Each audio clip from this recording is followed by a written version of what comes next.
જે બીમાર નથી એનું મોટું આંતરડું આવું એકદમ ચોખ્ખું હોય, અંદર કોઈ ગંદકી હોય નહીં.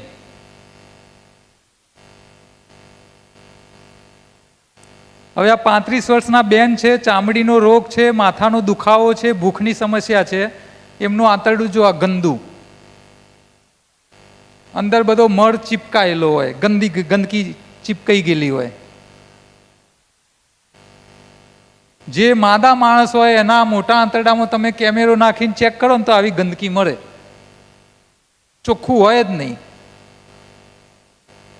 આ 50 વર્ષના ભાઈ, obesity, diabetes, joint pain, nervousness, આંતરડા જુઓ અંદર કરમિયા પડ્યા છે, કીડા, અંદર જીવતા જાગતા કીડા.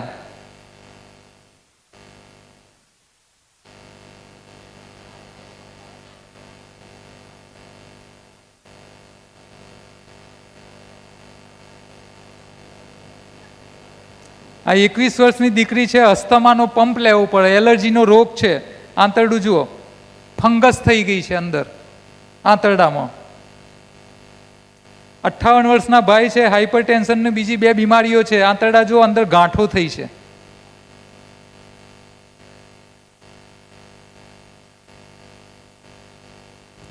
પિસ્તાલીસ વર્ષના બેન છે, બ્રેસ્ટ કેન્સર થયું છે, એમનું આંતરડું જુઓ કેટલી ખરાબ થઈ ગઈ છે સ્થિતિ.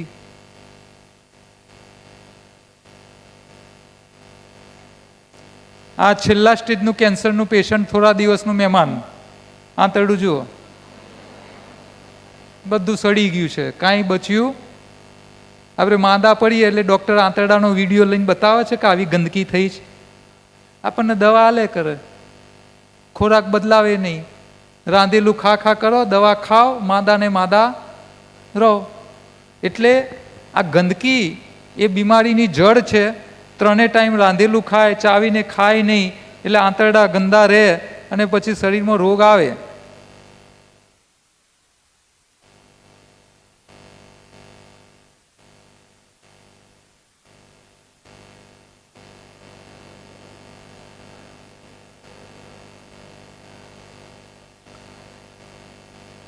હવે તમે પીઝા ખાઓ, દાબેલી ખાઓ, પફ ખાઓ, પછી કઈ આઈટમ આવે મોટી?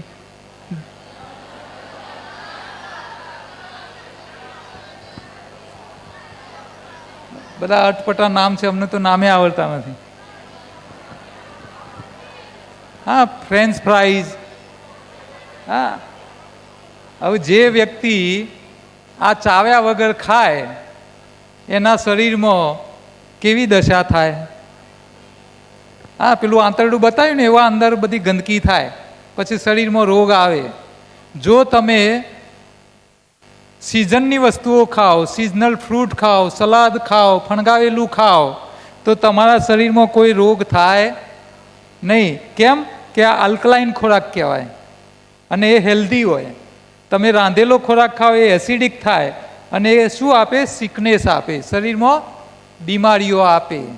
આ બીમારીઓથી બચવું હોય તો રાંધેલો ખોરાક ઓછો ખાવાનો, ફરફરાદી, ફણગાવેલું, કાચી વસ્તુઓ ચાવીને વધારે ખાવાની, તો શરીરમાં રોગ આવે નહીં.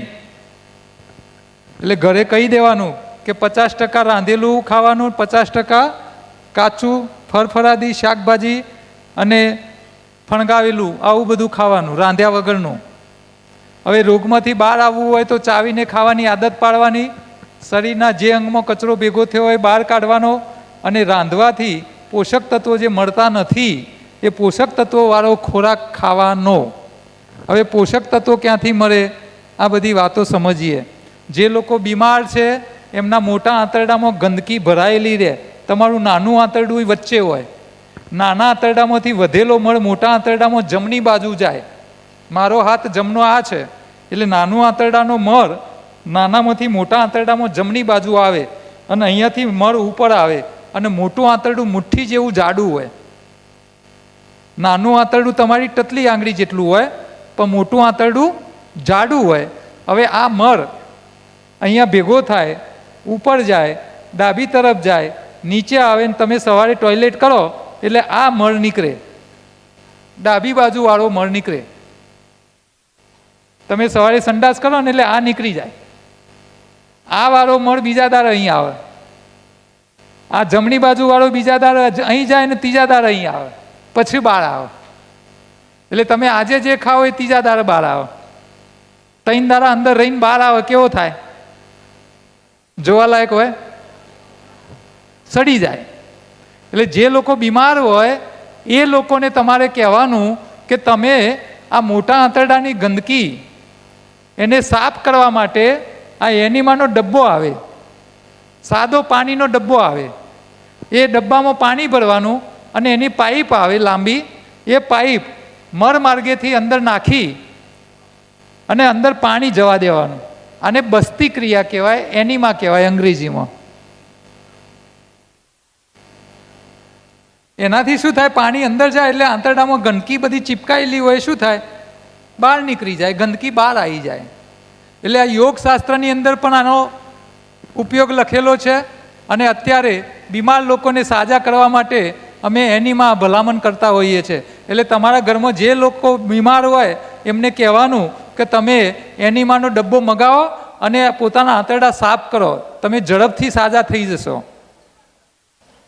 હા, તમને દુકાનમાં બી, મેડિકલની દુકાનમાં બી એનીમાના ડબ્બા મળે.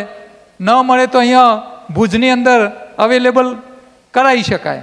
અથવા અમને કહેજો, તમે અમારો નંબર હોય ત્યાં તમે અમને કહો તો અમે કુરિયરથી પણ મોકલી આપીએ. તો આમ બીમાર લોકો માટે આંતરડા સાફ કરવાથી બીમારી બહુ ઝડપથી બહાર જાય. હવે આપણા શરીરમાં પુખ્ત વ્યક્તિ હોય અમારા જેવડો, તો અમારા શરીરમાં 5 લીટર લોહી હોય, તમારા શરીરમાં 2.5-3 લીટર કે 2 લીટર 2.5 લીટર લોહી હોય, બરાબર? આ લોહીની અંદર કચરો 2 રીતે ભેગો થાય. એક ખોરાકનો કચરો, બીજો શરીર જાતે પેદા કરે. આ લોહીમાં ભેગો થતો કચરો 2 પ્રકારનો હોય, એક વાયુ સ્વરૂપનો હોય, બીજો પ્રવાહી સ્વરૂપમાં લોહીમાં કચરો ભેગો થાય. તમે દોડવા જાઓ તો કામ કોણ કરે?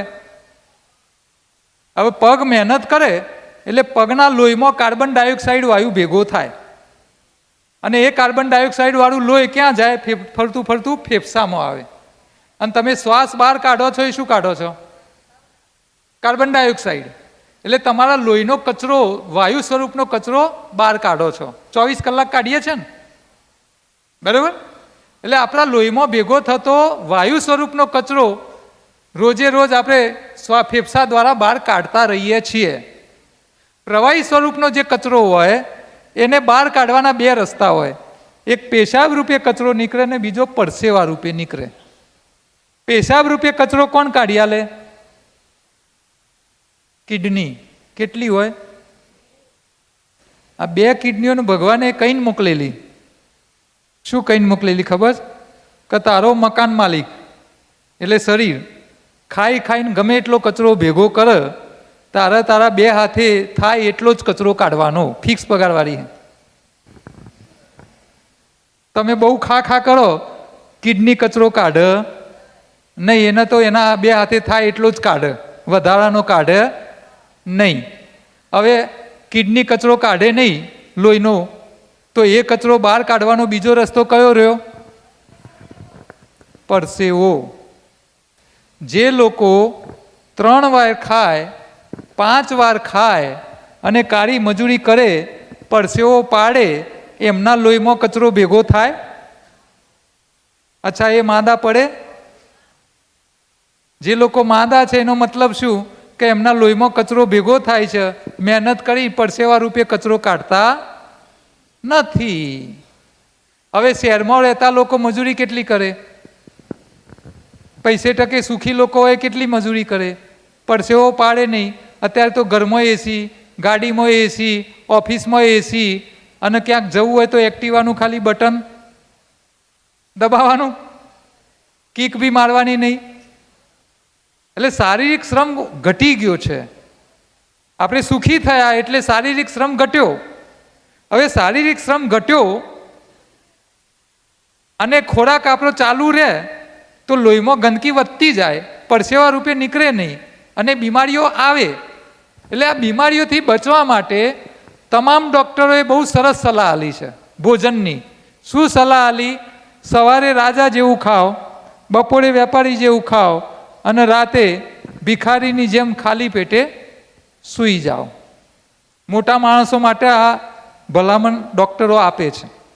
એટલે ડૉક્ટરોનું કહેવું એમ છે કે જો તમે મજૂરી કરીને પરસેવો પાડતા ન હોય તો તમારે 3 વાર ખવાય નહીં, 1 વાર ખાવાનું છોડવું પડે.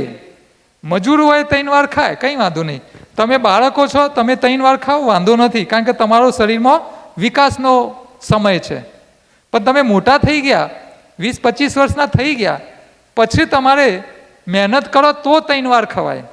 મજૂરી ના કરતા હોય તો 3 વાર ખવાય નહીં. એટલે જે લોકો મહેનત ના કરતા હોય, જે લોકો બીમાર હોય, જે સાજા છે એને માદું ના પડવું હોય અને માદાએ સાજું થવું હોય, એ લોકોએ 1 વાર ખાવાનું છોડવું જોઈએ. 3 વાર ખવાય નહીં, 1 વાર ખાવાનું છોડવાનું.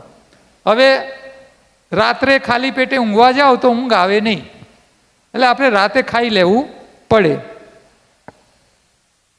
તમે રાત્રે ખાઓ એટલે ખોરાક જઠરમાં આવે, જઠરમાંથી ખોરાક આંતરડામાં જાય કે ના જાય?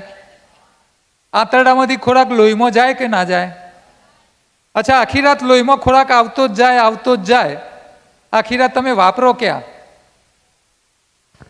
આરામમાં છો, વપરાતો.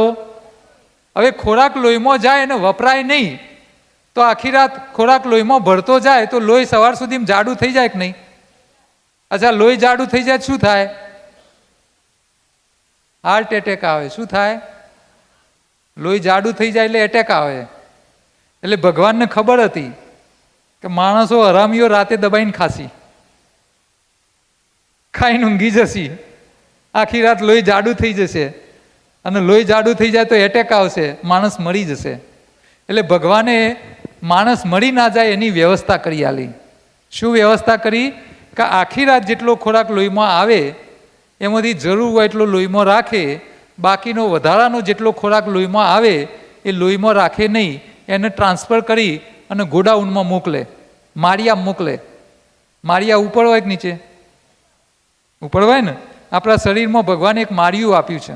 આ જઠરના ઉપર આ લાલ રંગનું માળિયું છે. આ શું છે? લીવર. શું કહેવાય?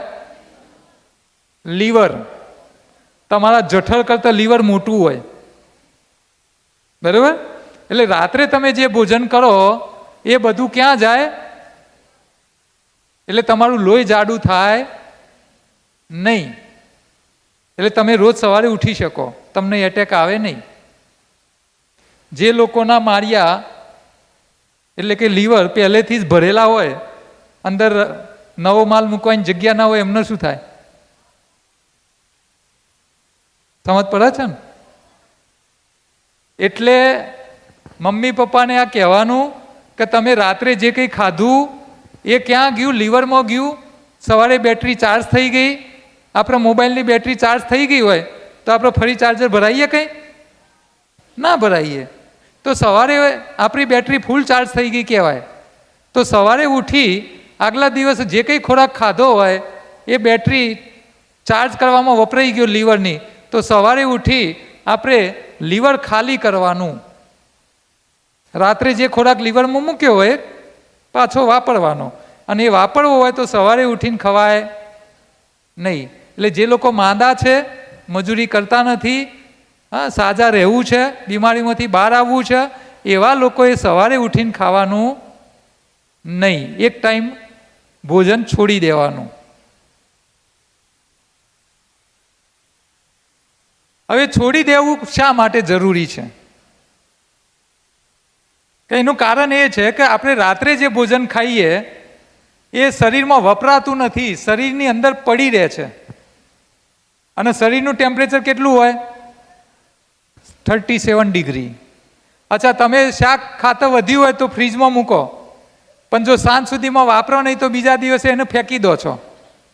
એટલે ફ્રીજમાં ઠંડકમાં રાખેલું શાક જો એક દિવસમાં ખવાય નહીં તો આપણે એને ફેંકી દઈએ છીએ. તો શરીરમાં પડેલો ખોરાક જો વપરાય ના તો વધારે બગડે કે ના બગડે? હા, સડી જાય. એટલે આગલા દિવસે ખાધેલો ખોરાક આપણે બીજા દિવસે વાપરી કાઢવો પડે, અને વાપરવો હોય તો સવારે ઉઠીને નાસ્તા કરવાના નહીં. હા, આ કોને કહેવાનું છે તમારે?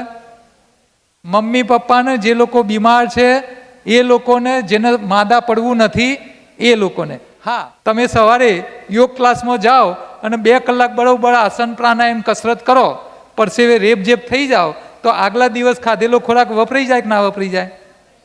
એ વપરાઈ જાય પછી નાસ્તો કરવાની છૂટ.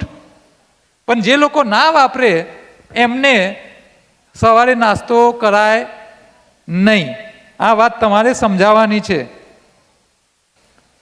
હવે સવારે આપણું લીવરમાં સ્ટોક પડેલો હોય, બેટરી ફૂલ ચાર્જ હોય, તો સવારે ભૂખ લાગવી જોઈએ? ના લાગવી જોઈએ. પણ છતાંય પેટના બિલાડા બોલી જાય ને. તો આ બિલાડા કોણ બોલાવે? પેટ બોલાવે કે મગજ? પેટ ના બોલાવે, મગજ બોલાવે. હવે આને, આ ભૂખને સમજવા જેવી છે. આ શું છે? ગાય. તમારે એક પ્રયોગ કરવાનો. ગામડે જાઓ ને ઘરે, એટલે એક પ્રયોગ કરવાનો. તમારી સોસાયટીમાં જે ગાય રોજ આવતી હોય એને સવારે 9 વાગે બોલાવવાની, એને રોટલી ખવડાવવાની.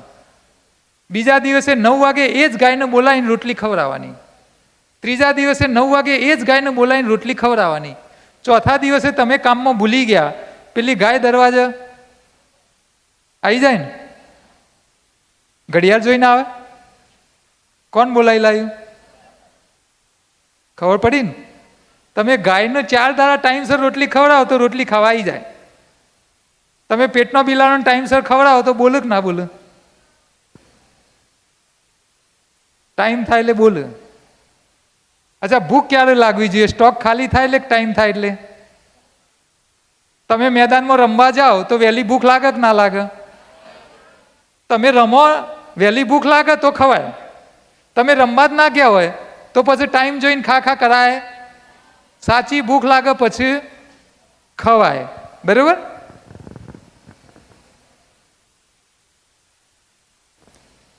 આ સમયની ભૂખને અંગ્રેજીમાં બાયોલોજીકલ ક્લોકની ભૂખ કહેવાય, મનની ઘડિયાળ.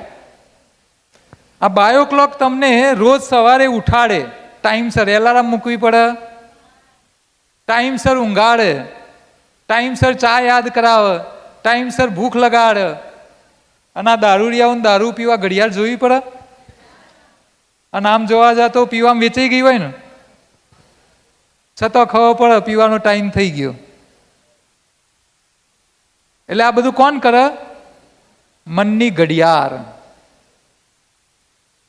એટલે જે લોકો બીમાર છે એ લોકોની મનની ઘડિયાળ શું કરે છે? ટાઈમ થાય એટલે પેટના બિલાડા બોલાવે છે, એમને ભૂખ લાગે છે, એ શરીરની ભૂખ માની અને ખા કરે છે, એટલે બીમાર છે.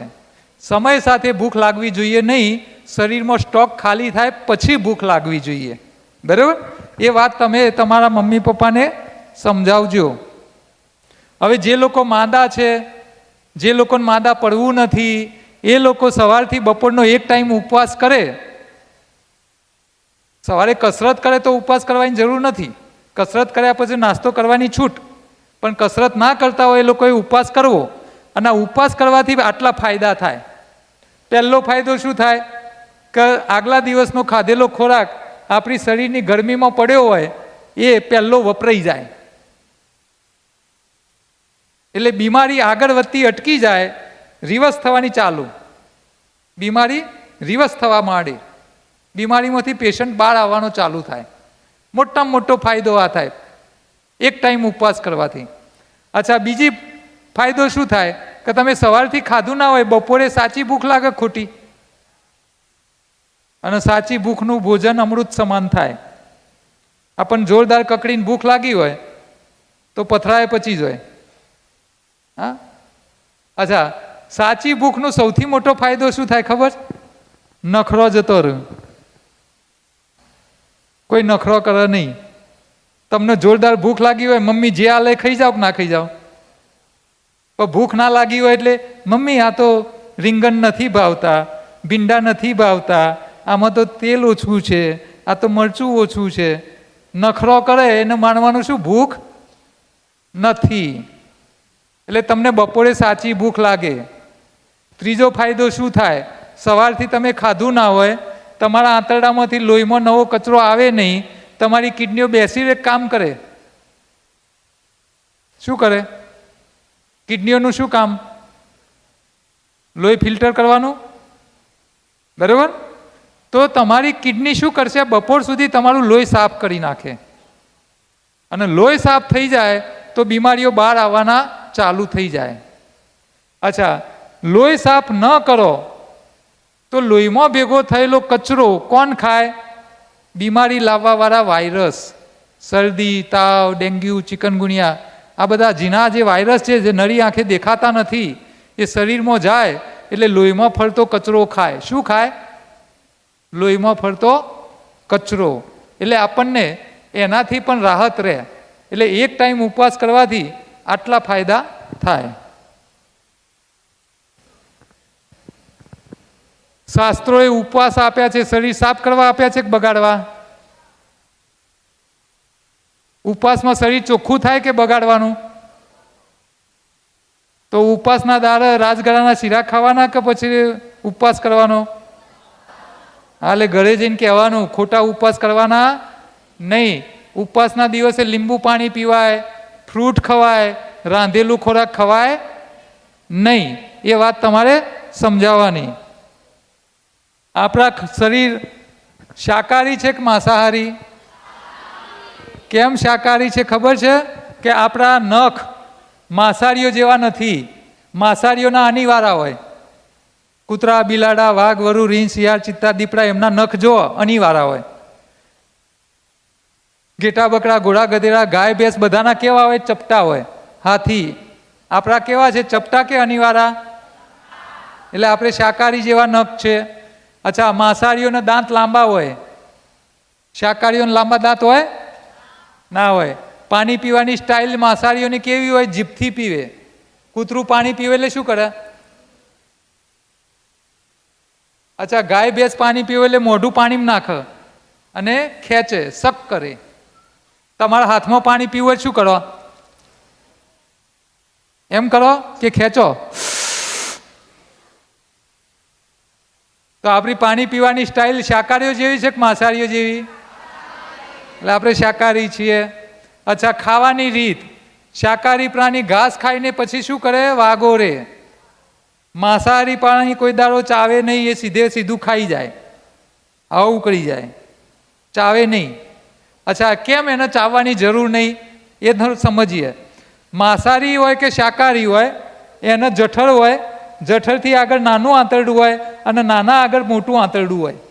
આ વ્યવસ્થા શાકાહારી અને માંસાહારી બંનેમાં સરખી હોય.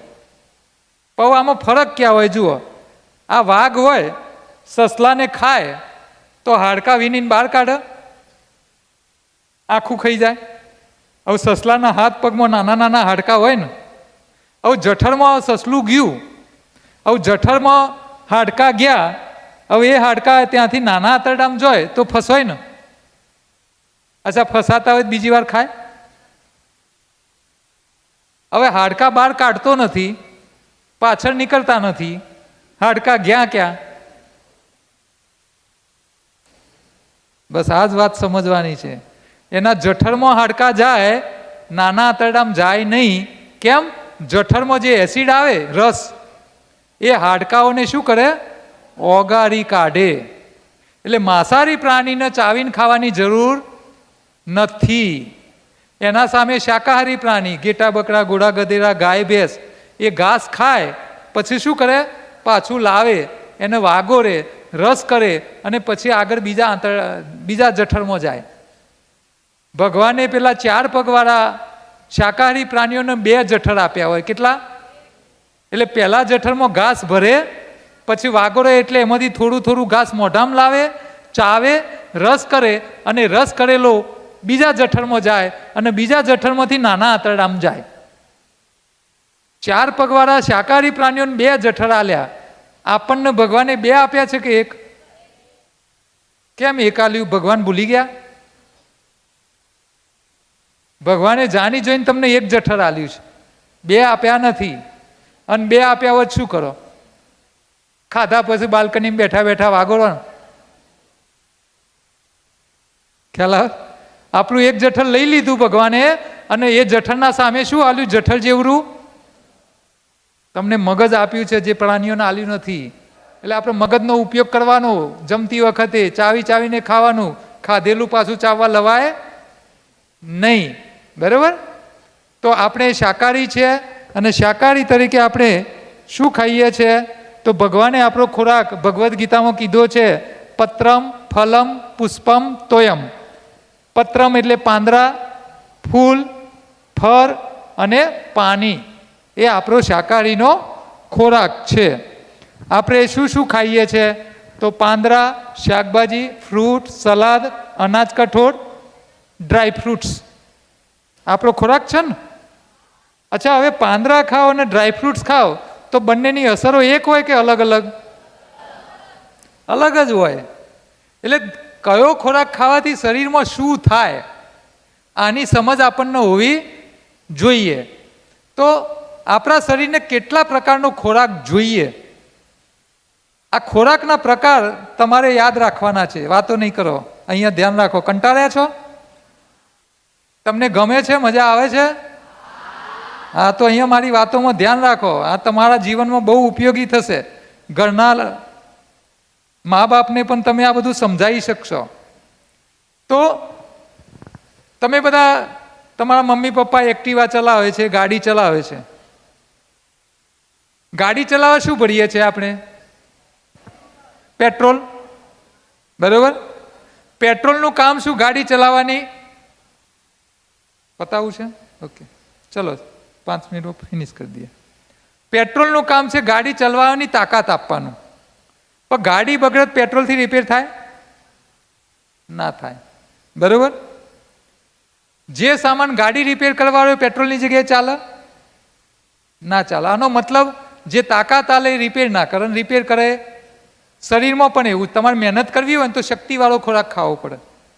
અને શક્તિવાળો ખોરાક ખાઈને તમે મહેનત કરો તો મસલ્સમાં ઘસારો પડે, સાંધા ઘસાય, હાડકા ઘસાય.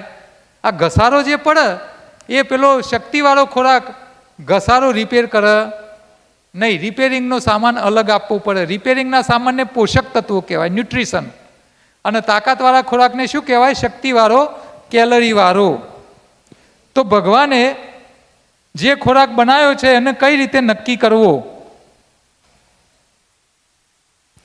તો ભગવાન એવું કહે છે કે જે ખોરાક પાણીમાં નાખો તરે આ બધું રિપેર કરે, પોષક તત્વો આલે. પાણીમાં નાખો ડૂબો એ શક્તિ આપે. તો આપણે વર્ષોથી 2 પ્રકારના ખોરાક ખાઈએ છીએ. અનાજ પાણીમાં ડૂબે, શું કરવા ખાઈએ છીએ? તાકાત માટે.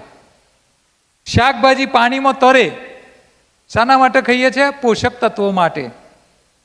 હવે શાકને તમે સમારો, કોબી, રીંગણ, દૂધી સમારીને પાણીમાં નાખો તરે કે ડૂબે? તરે. એક સમારેલું ખાવ શાક તમે ખાવ તો શરીરમાં રિપેરિંગ થાય.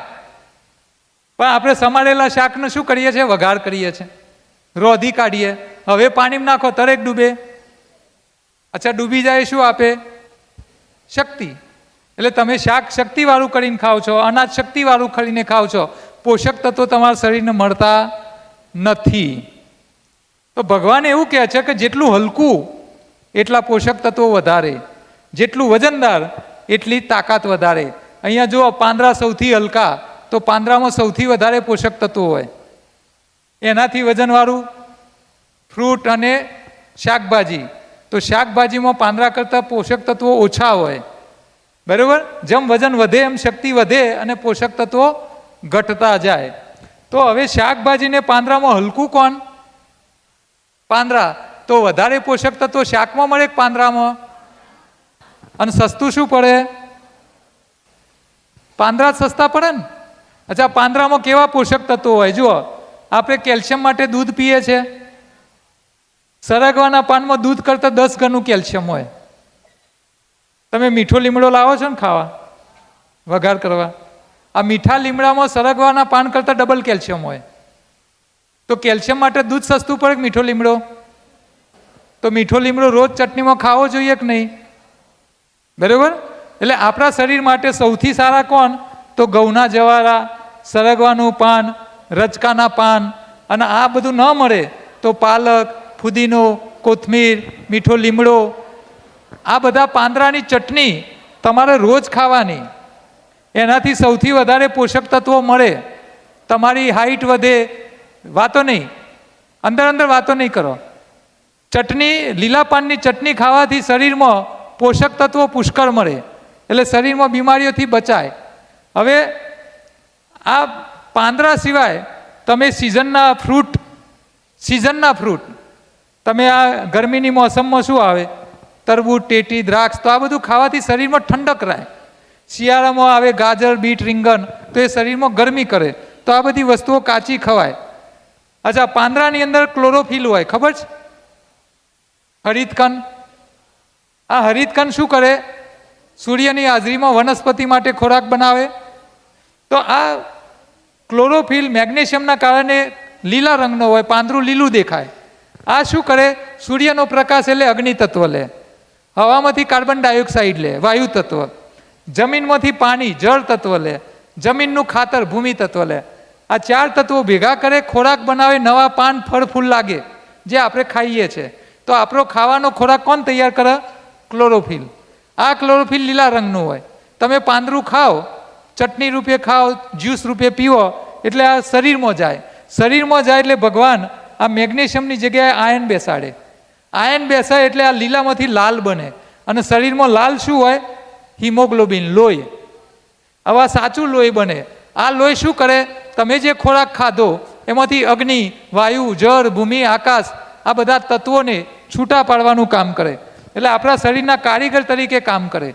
તમારા શરીરમાં જેટલું હિમોગ્લોબિન વધારે એટલા શરીરમાં રોગ આવતા અટકે. તો લોહી વધારવું હોય તો કોકનું પીવાય નહીં. શું ખવાય? લીલા પાંદડા, ચટણીઓ, લીલા પાંદડાની ચટણીઓ ખાવાની. હા, કોકનું લોહી નહીં પીવાનું. અનાજ, જે લોકો મજૂરી ના કરતા હોય એમના માટે આ ઝીણા દાણાવાળું, તાંદરા, કોદરી, સામો, મોરૈયો, રાજગરો, જે લોકો મજૂરી કરે એમના માટે ઘઉં, ચોખા, મકાઈ, આ બધું ખાવાનું હોય. અને છેલ્લે સ્વાદ. તમે ગળપણ ખાઓ એટલે શક્તિ મળે. વધારે ગળ્યું ખાવ તો કફ થાય અને વજન વધે, સ્વભાવ ઠંડો થઈ જાય, આળસું થઈ જાય. તમે ખાટું ખાઓ તો ખાટાશથી તાકાત બી ના મળે, રિપેર બી ના મળે, પોષક તત્વો બી ના મળે. ખાટું ખાવાથી શરીરના કચરા છૂટા પડે અને વજન ઉતારે. અને વધારે ખાટું ખાવાથી સોજા આવે, સાંધા દુખે, લોહીમાં વાયુ વધે એના કારણે. તો જેને વજન ઘટાડવું હોય એ લોકો ખાટા ફળ ખાય તો વજન જલ્દી ઉતરે. જેને વજન વધારવું હોય એ ગળ્યા ફ્રૂટ ખાય તો એનું વજન ઝડપથી વધે. તીખું ના તાકાત આલે, ના રિપેર કરે. હા, ખાલી મોઢામાં પાણી લાવે. વધારે તીખું ખાવ તો પિત્ત વધે. ગળ્યું કફ કરે, ખાટું વાયુ પ્રકૃતિ કરે, તીખું પિત્ત કરે. શરીરમાં રોગ કેમ આવે? કફ, પિત્ત, વાયુ વધવાથી. એટલે તમે સ્વાદનો જરૂર કરતાં વધારે ઉપયોગ કરો ત્યારે કફ, પિત્ત, વાયુ વધે. અને કડવો રસ જે છે એ શરીરમાં ઘૂસેલા વાયરસને મારવાનું કામ કરે. હવે છેલ્લે તમને કાંઈ યાદ ના રહે તો આટલી વાતો તમારે યાદ રાખવાની. હા, આપણે તંદુરસ્ત રહેવું હોય, ઘરના સભ્યોને સાજા રાખવા હોય તો ઘરના સભ્યોને કહેવાનું કે તમે સવારે રોજ યોગ કરો. યોગ કરો તો જ નાસ્તો. યોગ ના કરો તો સવારનો નાસ્તો નહીં કરવાનો. બીજું, યોગાહારી બનવાનું, ચાવીને ખાવાનું, ભૂખ વગરનું ભોજન નહીં ખાવાનું. હા. ત્રીજું, લીલા પાનની ચટણી રોજ ખાઓ, 50% સિઝનવાળી વસ્તુઓ ખાઓ. ચોથી, મારું વજન વધારી ધરતી માતા ઉપર પગ નહીં મૂકવું. અને છેલ્લી, બીમાર રહી અને વ્યસન કરી મારા કુટુંબ કે મારા દેશ ઉપર બોજરૂપ નહીં બનવું. આ 5 પ્રતિજ્ઞાઓ તમે રોજ ઘરમાં વંચાવો તમારા ઘરના સભ્યોને, એટલે અને આનું પાલન કરે તો એ લોકો બીમાર પડે નહીં. બરાબર? તમને મજા આવી? ઘરે જઈને કહેશો? પહેલું કયું કહેશો?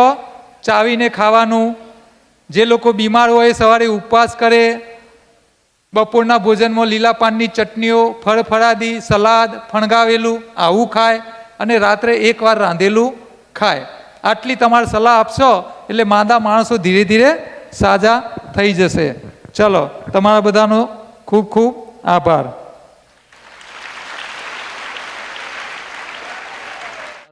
સાહેબે આપણને સરસ માહિતી આપી. અત્યાર સુધી આપણે જે ભૂલો કરતા હતા, કદાચ હવે પછીની આપણે એ ભૂલો સુધારીએ, આપણી ખાણીપીણીમાં ફેરફાર કરીએ. અનાજ, શાકભાજી, ફળ ફ્રૂટ કેટલા જરૂરી છે, બધી વિસ્તૃત માહિતી સાહેબે આપી છે. એનું ક્યાંક આપણી ભૂલો થતી હશે તો ત્યાં પણ આપણે હવે સુધારો કરી અને આપણું જે લાઈફ છે, આખી જીવન પદ્ધતિ એ ચેન્જ કરીએ. તો સાહેબે આજે આપણે સંસ્થા માટે, દીકરા દીકરીઓ માટે, જ્ઞાતિજનો માટે સમય ફાળ્યો એ બદલ સંસ્થા પરિવાર વતી ડૉક્ટર સાહેબનો ખૂબ ખૂબ આભાર. સાથે સાથે આપણા સેતુરૂપ જે પ્રભુદાસભાઈ અહીંયા લઈ આવ્યા, આખું આયોજન કર્યું અને આપણે સૌને આ લાભ અપાવ્યો એ બદલ સાહેબશ્રીનો પણ ખૂબ ખૂબ આભાર માનીએ છીએ. ધન્યવાદ.